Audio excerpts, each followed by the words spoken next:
ఎందుకంటే చాలా సంవత్సరాల నుంచి చూస్తున్నటువంటి బీసీ రిజర్వేషన్ తెలంగాణలో కాంగ్రెస్ ప్రభుత్వం వచ్చిన తర్వాత హైకోర్టు ద్వారా మరి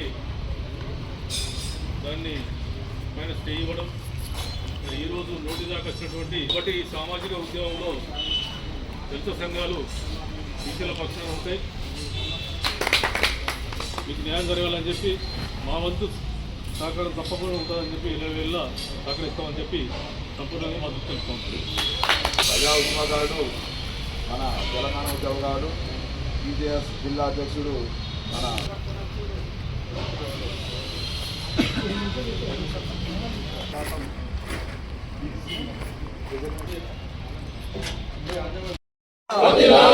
ఎస్సీ మహిళల ఐక్యత, 42% రిజర్వేషన్లను, 42% రిజర్వేషన్, ఖబర్దార్ రిజర్వేషన్ వ్యతిరేకులారా, ఖబర్దార్ రిజర్వేషన్ వ్యతిరేకులారా, బీసీ ఎస్సీ ఎస్టీ మహిళల ఐక్యత విజయవంతం చేద్దాం, విజయవంతం చేద్దాం. జై బీసీ, బీసీ ఎస్సీ ఎస్టీ మహిళల ఐక్యత,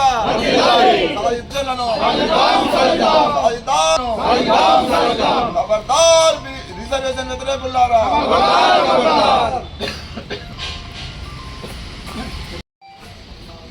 బీసీలకు 42% రిజర్వేషన్లు విద్యా ఉద్యోగ రాజకీయ రంగంలో ఇవ్వాలని ఇస్తూ జియో నెంబర్ 9ను ఈ రాష్ట్ర ప్రభుత్వం తీసుకురావడం, అందులో దానికి సవాల్ చేస్తూ కొందరు అగ్రహారాలు అంటే అందులో మొత్తం ఇక్కడ కాదు, కొందరు వ్యక్తులు అగ్రహారాల కొందరు వ్యక్తులు దాన్ని హైకోర్టులో ఛాలెంజ్ చేయడం వలన అది స్టే ఇవ్వడం జరిగింది. దాన్ని నిరసిస్తూ ఈ 42% రిజర్వేషన్ సాధించుకునేందుకు రాష్ట్ర వ్యాప్తంగా బీసీ సంఘాలు ఒక జేఏసీగా ఏర్పాటు చేయడం జరిగింది. ఆ జేఏసీ ఏర్పాటు చేసి ఈ డిమాండ్ను యావత్ తెలంగాణ కాకుండా యావత్ భారతదేశ దృష్టికి ఆకర్షించేందుకు తెలియజేసేందుకే ఈ నెల 18న రాష్ట్ర బంద్కు రాష్ట్ర జేఏసీ పిలుపునివ్వడం జరిగింది. ఆ రాష్ట్ర బంద్ను విజయవంతం చేసే క్రమంలో ఈరోజు ఇక్కడ సన్నాహక సమావేశం ఏర్పాటు చేయడం జరిగింది.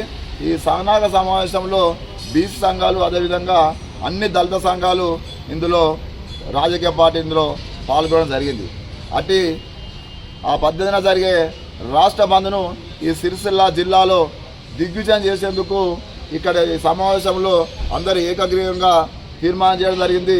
అందులో మేము ఈ సందర్భంగా రాజన్న సిరిసిల్ల జిల్లా సంబంధించిన ఆర్టీసీ డిపోలకు, ఆర్టీసీ యాజమాన్యానికి, అదేవిధంగా ప్రభుత్వ ప్రైవేటు విద్యా సంస్థలకు, అదేవిధంగా హోటల్స్కు, అన్ని వ్యాపార సంస్థలకు మేము ఈ సిరిసిల్ల ఈ మీటింగ్ ద్వారా మేము తెలియజేస్తూ ఉన్నాం. ఈ 18న జరిగే బంద్కు మీరందరూ సహకరించి సంపూర్ణమైన మద్దతు ఇవ్వాలని చెప్పి ఈ సందర్భంగా అందరూ పిలుపునిస్తూ ఉన్నాం. ఈ నెల 18న జరిగే బంద్కు కూడా ఈ రాష్ట్రంలో అన్ని పార్టీలు, బీజేపీ పార్టీ నుంచి వాళ్ళ రాష్ట్ర అధ్యక్షుడు, అదేవిధంగా టీఆర్ఎస్ పార్టీ నుంచి వాళ్ళ పార్టీ రాష్ట్ర వర్కింగ్ ప్రెసిడెంట్ కేటీఆర్ గారు, అదేవిధంగా టీజేఎస్ వ్యవస్థాపక అధ్యక్షులు కోదండరామ్ సార్ గారు, అదేవిధంగా న్యూ డెమోక్రసీ పార్టీ అధ్యక్షులు సూర్యం గారు, మరియు ఎంఆర్పిఎస్ వ్యవస్థాపక అధ్యక్షులు పద్మశ్రీ మందకృష్ణ మాదిగ గారు, మరియు సిపిఐ సిపిఎం పార్టీలు కూడా రాష్ట్ర వ్యాప్తంగా ఈ బంద్కు సంపూర్ణమైన మద్దతు ప్రకటించింది. కాబట్టి ఇక్కడ కూడా అన్ని రాజకీయ పార్టీలు, అన్ని ప్రజా సంఘాలు మద్దతుకు ఇవ్వాలని ఇక్కడ తీర్మానం చేసింది. కాబట్టి ప్రజలందరూ, వ్యాపారస్తులందరూ అందరూ ఈ బంద్కు సహకరించాలని తెలియజేస్తూ, ఈ బంద్ యొక్క ఉద్దేశమే మేము ఈ హైకోర్టులో ఇచ్చిన స్టేకు వ్యతిరేకంగా, కోర్టు తీర్పుకు వ్యతిరేకంగా మేము నిరసనకు ఇది రాష్ట్ర బంద్ అన్నది ఒకటి. రెండవది, ఎవరైతే ఇప్పుడు రెడ్డి సామాజిక వర్గానికి సంబంధించిన సరే రెడ్డి అందరూ కూడా మా అగ్రవర్ణాల దానిలో కాదు, మాకు ఎస్సీలకు బీసీలకు వాళ్ళు వ్యతిరేకం కాదు, సోదరభావం ఉంటుంది. వాళ్ళ సోదరభావం, వాళ్ళు కూడా కాపులుగా వ్యవసాయం చేసుకుంటే చేస్తారు. కొందరు వ్యక్తులుగా వరుసలు పెట్టి పిలుచుకుంటాం కూడా చాలా మటుకు. ఆ సమాజాన్ని ఇటు బీసీ సమాజాలకు దళిత సమాజాలకు చిచ్చు పెట్టే ప్రయత్నం కొందరు వ్యక్తులు చేస్తున్నారు. కాబట్టి దీన్ని కూడా అందరూ గ్రహించాలని చెప్పి ఈ సందర్భం తెలియజేస్తూ మేము పోరాట మార్గం ఎన్నుకుంటాం. రాజ్యాంగంలో మాకు కల్పించిన హక్కుల ప్రకారము బీసీ ఎస్టీ సంఘాలుగా మాకు ఒకే ఒక ఆయుధం, అది రాజ్యాంగం. ఆ రాజ్యాంగం కల్పించిన ఆయుధం ప్రకారమే మేము ప్రజాస్వామ్యబద్ధంగా మేము ఈ పోరాటం చేస్తాం. ఒకవేళ ఈ విధంగానే ఇంకా కూడా ఈ మాకు వ్యతిరేకిస్తూ కుట్రలు చేస్తే మాత్రము రేపు సమాజంలో విద్వేషాలు విధ్వంసాలు కూడా ఎదురవుతాయి. దానికి కూడా ఎదుటి వాళ్ళు ఆలోచన చేయాలని చెప్పి తెలియజేస్తూ మేము మా ఎస్సీలకు రిజర్వేషన్లు కల్పించారు, బీసీలకు ఎస్టీలకు కల్పించారు. పాపం ఇంకా వాళ్ళు ఇంకా జనాప్రాకం పెరగాల్సి ఉన్నది. బీసీలో కూడా జనాప్రాకారమే కల్పిస్తలేరు. ఇంకా మా 60% ఉంటే 45%. అదే అగ్రవర్ణాలకు వాళ్ళు 10% కూడా లేకుంటే 8-9% ఉన్నారు, వాళ్ళకి 10% రిజర్వేషన్ ఉన్నాయి. మేము ఎక్కడ దళిత సంఘాలు వ్యతిరేకించలేరు, గిరిజన సంఘాలు వ్యతిరేకించలేదు, బీసీ సంఘాలు వ్యతిరేకించలే. ఈ మా రిజర్వేషన్లకు మీరు ఎందుకు వ్యతిరేకిస్తున్నారో ఒక్కసారి ఆలోచన చేయాలి. అటువంటి ఆలోచనలను మీరు విత్డ్రా చేసుకోవాలి, కోర్టులో కూడా కేసులను విత్డ్రా చేసుకోవాలని చెప్పి ఈ సందర్భంగా తెలియజేస్తూ మరొక మారు రాజన్న సిరిసిల్ల జిల్లా ప్రజలందరికీ, వ్యాపారస్తులందరికీ, దాంట్లో విద్యా ఉద్యోగ సంస్థలందరికీ, ఆర్టిస్ట్కి అందరికీ ఇదే వేదిక ద్వారా మేము పిలుపునిస్తున్నాం. 100కి 100 బంధు, రాష్ట్ర బంధు, అందులో సిరిసిల్ల జిల్లా బంధు. కాబట్టి దానికి సహకారం చేయాలి అని చెప్పి మరొక మారు పిలిపిస్తూ ఇందులో నుంచి హాస్పిటల్ మాత్రము మినహాయిస్తున్నాం, ఎమర్జెన్సీ కేసులు మాత్రం మినహాయిస్తున్నాం అని చెప్పి తెలియజేస్తూ ఈ సమావేశానికి ఇంత పెద్ద ఎత్తున పిలుపు మేరకు హాజరైన మా సోదరులందరికీ నా పేరున హృదయపూర్వక ఉద్యమ అభినందన తెలియజేస్తూ జై బీసీ ఎస్సీ మైనారిటీ ఐక్యత.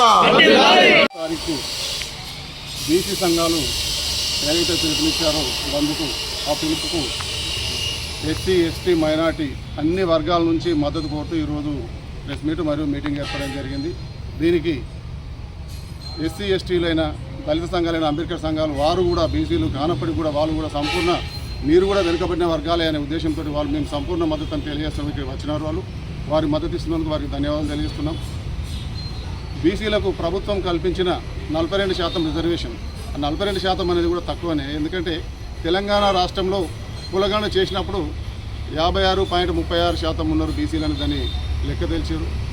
అయినప్పుడు మనం ఎంత ఉన్నామో మన జనాభా మేమెంతో మాకంత అన్న విధానంతో 56% 30 ఉన్నప్పుడు 56.33% రిజర్వేషన్ కావాల్సిందే. కానీ 42% ఇస్తామని వాళ్ళు ప్రకటించినప్పుడు అయినా పర్వాలేదు, ఒక అడుగైతే ముందుకు పడుతుంది, ఎట్లయితే 42% అయినా పర్వాలేదు, ఇందాక మనకు లేనిది ఇప్పుడు కొత్తగా వస్తుంది, దానికి మనం సంతోషపడదామన్న ఉద్దేశం కొద్ది బీసీలు అందరూ కూడా సైలెన్స్గా ఊరుకున్నారు. దానికి అందరూ సంతోషం వ్యక్తం చేశారు. కానీ మా ముఖ్యమైన డిమాండ్ ఏంటంటే స్థానిక సంస్థల్లోనే రిజర్వేషన్ కాదు, చట్టసభలలో, పార్లమెంట్లో, అసెంబ్లీలో ఖచ్చితంగా జనాభా ప్రకారం బీసీ జనాభా ఎంత ఉంటే అంత దాని ప్రకారం మాకు రిజర్వేషన్ కావాల్సిందే. చట్టసభలలో మా బీసీలకు సంబంధించిన ఎంపీలు, అసెంబ్లీలో ఎమ్మెల్యేలు కూర్చోవాల్సిందే. బీసీలకు సంబంధించిన అంశాలు ఏదైనా, బీసీలకు ఉన్న కష్టాలు ఏదైనా బీసీలే దాన్ని పరిష్కరిస్తారు కనుక ఖచ్చితంగా బీసీలకు సంబంధించినంత కోటా రిజర్వేషన్ ఖచ్చితంగా కావాల్సిందే. ఇంకా ఎన్నేళ్ళు ఎప్పటికీ దేశంలో మొత్తం లెక్క పెడితే 60%కి ఇంకా పైబడి ఉంటారు బీసీలు. ఇప్పటికి కూడా బీసీలు రాజ్యాధికారంలో లేరు. రాజ్యాధికారం ఎప్పుడు వస్తుంది? ఇంకా మన స్థానిక సంస్థల ఎలక్షన్ కోసమే పోరాటం చేస్తుంటే దాన్ని కూడా ఇంకా అగ్రవర్ణాలకు చెందిన వాళ్ళు అడ్డుకుంటున్నారు. అలా అడ్డుకుంటూ పోయి వాళ్ళని వెనక నెట్టేసుకుంటూ పోతే ఎప్పటికి కూడా వీళ్ళని మనం పైకి రానేదనే ఒక దురుద్దేశం. ఇంకా అంతేకాకుండా బీసీలలో అనైక్యత రావాలి, ఇలా ఐక్యతను దెబ్బతీయాలనే ఉద్దేశం కొద్దీ బీసీ వర్గాల్లో ఉన్న కొన్ని ఏదైతే బలమైన వర్గాలు ఉంటాయో కొన్ని వర్గాలు, ఆ వర్గాలకి ఒక వర్గాన్ని పక్క తప్పించినట్టయితే వీళ్ళ ఐక్యత దెబ్బతీయడం ఉద్దేశం కొద్దీ కొంతమంది వ్యక్తులు అగ్రవర్ణాలకు చెందినవారు మున్నూరు కాపులు బీసీలకి వాళ్ళు రిజర్వేషన్ ఎందుకు ఇవ్వాలి, బీసీ రిజర్వేషన్ అని మళ్ళీ కొత్త స్లోగన్ తీసుకొస్తున్నారు. అంటే ఈ బలమైన సామాజిక వర్గాన్ని పక్క పెట్టేసినట్టయితే ఈ బీసీల ఉద్యమం పక్క జారిపోతుంది. కానీ మీలాంటి కుట్రలు కుతంత్రాలు మా బీసీలు, ఎస్సీ మైనార్టీలు అందరూ ఎప్పుడు జాగ్రత్తగా ఉన్నారు. మీ కుట్రలను ఎప్పటికప్పుడు తరిమి కొడుతుంటారు. మీరు ఆ విధంగా మీరేం సంబరాలు పడకండి. మేము ఐక్యతతో ఉన్నాము. ఐక్యంగా మాకు కావాల్సిన రిజర్వేషన్ పోరాటం మేము సాధించుకుంటాం, పోరాటాలు వేసానే. కానీ మీరు వేరే రకమైన ఏదో వీళ్ళు బలహీన పడిపోతారు, వీళ్ళు దూరం అయిపోతారు ఆచర్యం పెట్టుకోకండి. ఎప్పటికైనా ఎన్నటికైనా ఖచ్చితంగా చట్టసభల్లో కూడా మేము రిజర్వేషన్ సాధించి తీరుతాం. బీసీలకు, ఎస్సీ ఎస్టీలకు, మైనార్టీ వర్గాలకు చెందిన వారు కూడా అధికారంలో కేంద్ర ప్రభుత్వంలో ప్రధానమంత్రిగా, రాష్ట్ర ప్రజల్లో ముఖ్యమంత్రిగా కూర్చుండే రోజు దగ్గరలో ఉన్నాయని మీరు తెలుసుకోవాలి. ఖచ్చితంగా మేము ఈ రిజర్వేషన్ సాధిస్తాం. బీసీ సంఘాల తరఫున రేపు ఎల్లుండికి ఏదైతే బంద్కు పిలుపునిచ్చారో మొత్తం తెలంగాణ రాష్ట్రంలో ఉన్న అన్ని బీసీ సంఘాల కులాల రేపు తర్వాత రోజులలో కూడా కుల సంఘాలు కూడా అన్ని మీటింగ్ పెట్టుకొని ఏ విధంగా మద్దతు ఇవ్వాలి, మనం ఈ బీసీ సంఘాలని మనం ఏదైతే మద్దతు ఇచ్చి మనం ఏ విధంగా పోరాటం చేయాలని ఒక నిర్ణయం కూడా తీసుకుంటాం. రేపు రాబోయే ఎల్లుండి బీసీ మనకు బంద్కు ఏదైతే పిలిపించారో ఆ బంద్కు సంపూర్ణమైన మద్దతు తెలియజేస్తున్నామని ఈ సందర్భంగా తెలియజేస్తున్నాం. ఈ నెల 18 తారీఖు నాడు తెలంగాణ రాష్ట్రంలో 42% బీసీ రిజర్వేషన్ కోసం బీసీజేఏసీ ఇచ్చినటువంటి పిలుపు మేరకు అంబేద్కర్ సంఘాలు, దళిత సంఘాలు, ఎంఆర్పిఎస్, మాలమానాడు సంఘాలు ప్రజల పక్షాన పూర్తిగా మద్దతు ప్రకటిస్తూ ఉన్నాం. న్యాయమైనటువంటి 42% బీసీ రిజర్వేషన్ ఈ రాష్ట్ర ప్రభుత్వం ఇచ్చినటువంటి జీవో 9 అగ్రకులాలకు చెందినటువంటి వ్యక్తులు హైకోర్టులో వేసి బీసీలకు వచ్చినటువంటి నోటికాడి ముద్దను మరి ఈరోజు గుంజుకున్నటువంటి పరిస్థితి. మనము అడుక్కుంటే మనకు హక్కులు రావు కాబట్టి ఖచ్చితంగా ఉద్యమాలు చేసి మన హక్కులను మనం గుంజుకోవాలి, మన హక్కులను మనం కాపాడుకోవాల్సిన అవసరం ఉందని చెప్పి ఈ సందర్భంగా పిలుపునిస్తూ సిరిసిల్లలో గతంలో మేము ఆకలి సావులు జరిగినప్పుడు నినాదం తీసుకొచ్చాం. ఆ నినాదం తీసుకొచ్చిన తర్వాత ఇక్కడ ఉన్నటువంటి అప్పటి ప్రభుత్వం మాపైన ఎన్నో కేసులు పెట్టి విధించడం జరిగింది. ప్రభుత్వం ఎవరి చేతిలో ఉంటే వారు ఏంటంటే అది కాపాడు కోసం ఇక్కడ స్థానికంగా ఉన్నటువంటి పద్మశాలీలను విడగొట్టి వారికి అధికారం రాకుండా చేస్తూ ఉన్నారు. ఈరోజు బీసీలకు అధికారం వచ్చినట్టయితే ఎస్సీ ఎస్టీ బీసీ మైనార్టీ అందం ఒక్కటైనట్టయితే తప్పకుండా ఈ రాష్ట్రంలో బీసీలకు రాజ్యాధికారం వస్తుందని చెప్పి ఈ సందర్భంగా తెలియజేస్తూ దానికోసం అహర్నిశలు మేము పోరాటాలు చేస్తూ ఉన్నాం. తప్పకుండా ఈ ఉద్యమానికి మా మద్దతు ఉంటుందని చెప్పి తెలియజేస్తూ ఉన్నాం.